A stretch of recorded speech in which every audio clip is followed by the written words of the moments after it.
আসসালামু আলাইকুম friends, welcome back to my channel. আশা করছি সবাই অনেক অনেক ভালো আছেন। আজ আপনাদের তৈরি করে দেখাবো পোচ এগের দুপেঁয়াজা।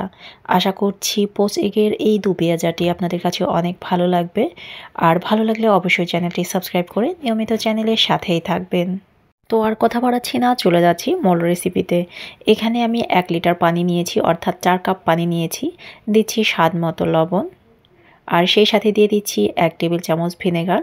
আপনারা চাইলে এখানে ভিনেগার অ্যাড করতে পারেন, আবার ভিনেগার ছাড়াও ডিমটি সেদ্ধ করে নিতে পারেন। এখানে আমি একটি ডিম ভেঙে নিয়েছি, আর পানি যখন হালকা একটু গরম হয়ে যাবে তখন এখানে সেই পানির ভেতর আমি ডিমটি ছেড়ে দেব।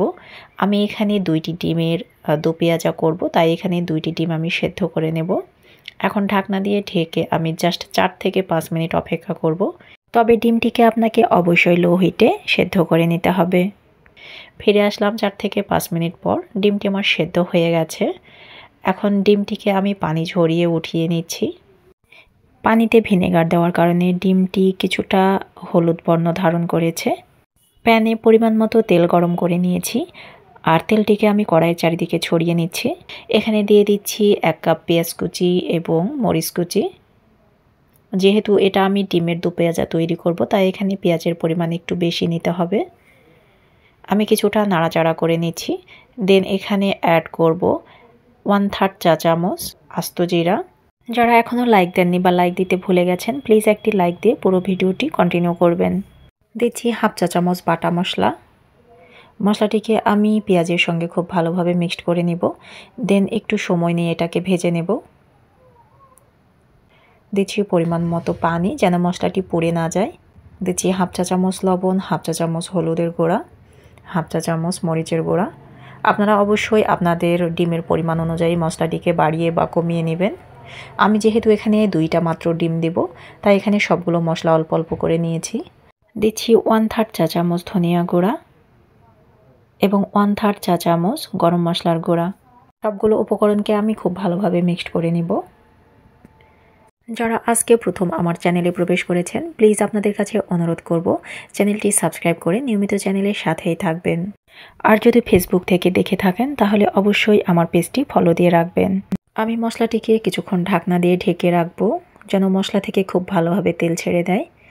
আমার মশলাটি কষানো হয়ে গেছে। দেখতে পাচ্ছেন যে মশলা থেকে তেল ছেড়ে দিয়েছে। এখন আমি দিয়ে দিচ্ছি সেদ্ধ করে রাখা ডিম। আমি ডিমটিকে মশলার সঙ্গে কিছুটা কষিয়ে নেব।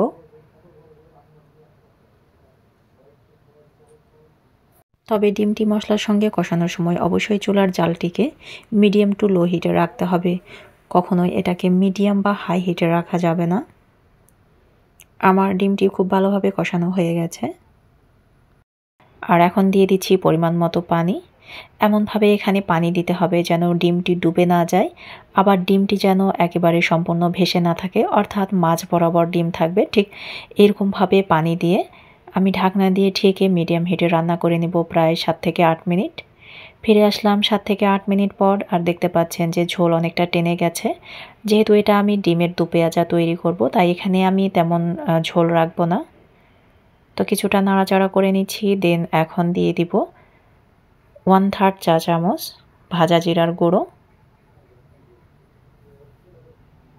ভাজা জিরার গুঁড়া আমি তরকারির সঙ্গে খুব ভালোভাবে মিক্সড করে নিচ্ছি। আর এই সময় চুলার জালটিকে অবশ্যই আপনারা বন্ধ রাখবেন। দেন খুব ভালোভাবে মিক্সড করা হয়ে গেলে আমি ঢাকনা দিয়ে ঢেকে রাখবো 2 মিনিট। ফিরে আসলাম 2 মিনিট পর, আর দেখতে এরকমটি হয়েছে। এখন একটি সার্ভিং প্লেটে আমি পরিবেশন করে দেখাচ্ছি।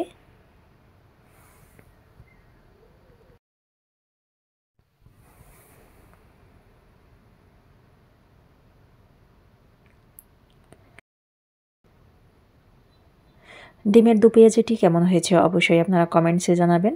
ভালো লাগলে লাইক, কমেন্ট এবং বেশি বেশি শেয়ার করবেন।